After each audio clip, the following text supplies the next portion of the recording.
भगवान श्री राम ताड़का वध नहीं करना चाहते और गुरु आज्ञा है कि जही माम दुष्टचारिणी, इस दुष्टाचरण करने वाली को मार दो।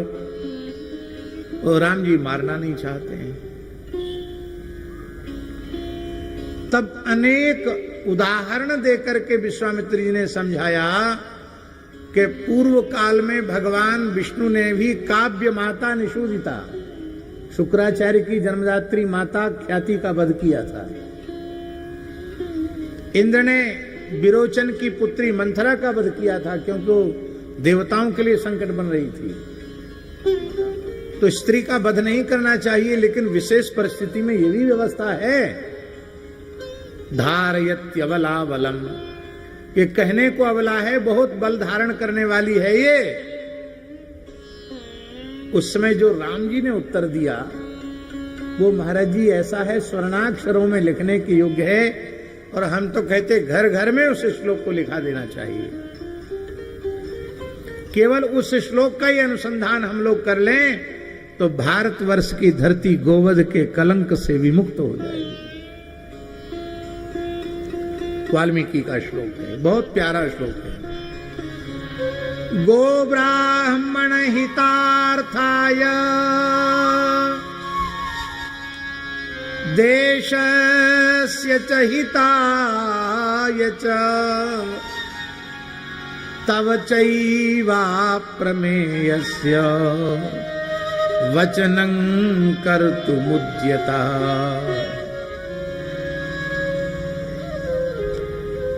हे भगवान, आप आज्ञा दे रहे हैं कि ताड़का का वध करो।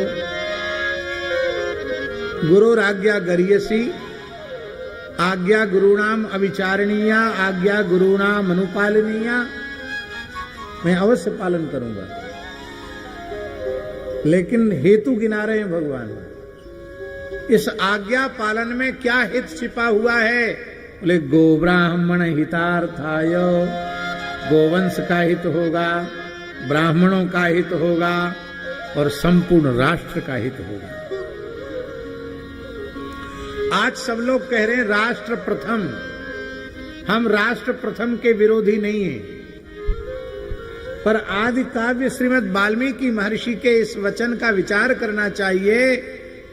भगवान श्री राम, जिनका नाम लेकर हम राम राज्य का स्वप्न देख रहे हैं, वो राम जी कह रहे हैं जब तक गाय का हित और ब्राह्मण का हित नहीं होगा तब तक राष्ट्र का हित हो नहीं सकता। देश का हित, राष्ट्र का हित तभी होगा जब पहले गोवंश का हित होगा। आप लोग कहेंगे गोवंश का हित क्यों? अन्य प्राणी क्या प्राणी नहीं है? गोवंश की रक्षा के साथ ही समस्त प्राणियों की रक्षा हो जाएगी, क्योंकि गावो विश्वस्य मातरः, गावो विश्वस्य रक्षिताः, गावो विश्वस्य पालिकाः। सबकी धात्री हैं गाय।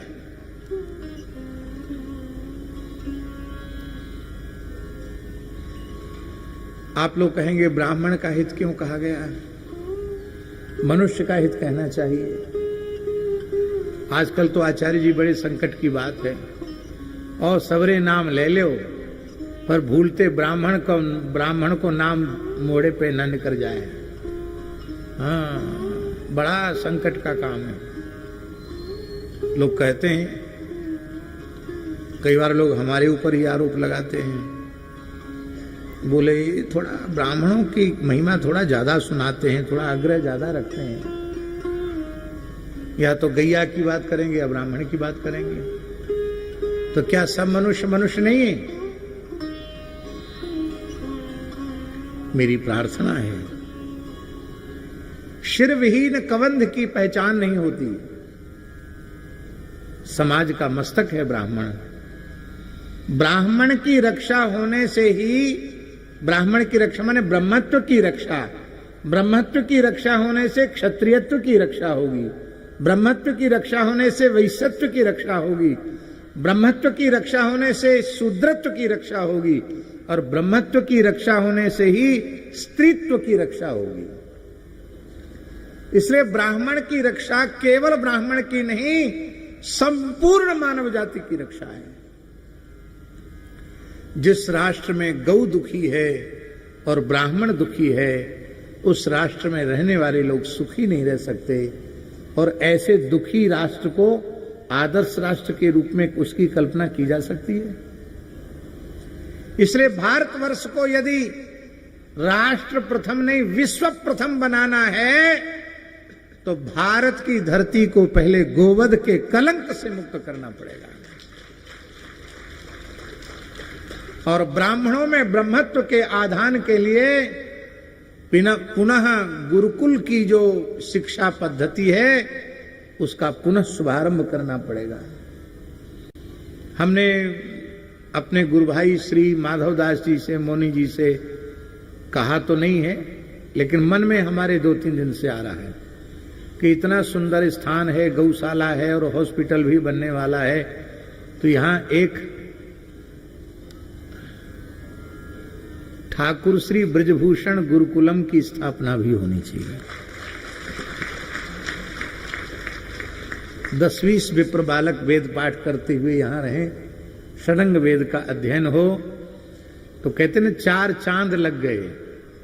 तो और अधिक इस स्थान की, क्योंकि ठाकुर जी ने बड़ी कृपा की, बड़ा सुंदर स्थल है, बड़ा उपयुक्त स्थल है, गुरुकुल के योग्य है। ब्राह्मण अपने स्वरूप में प्रतिष्ठित हो जाएगा महाराज जी, तो सब अपने स्वरूप में प्रतिष्ठित हो जाएंगे। ब्राह्मण अपने स्वरूप से गिरा कि सब अपने स्वरूप से गिर जाएंगे। माई मेरे श्याम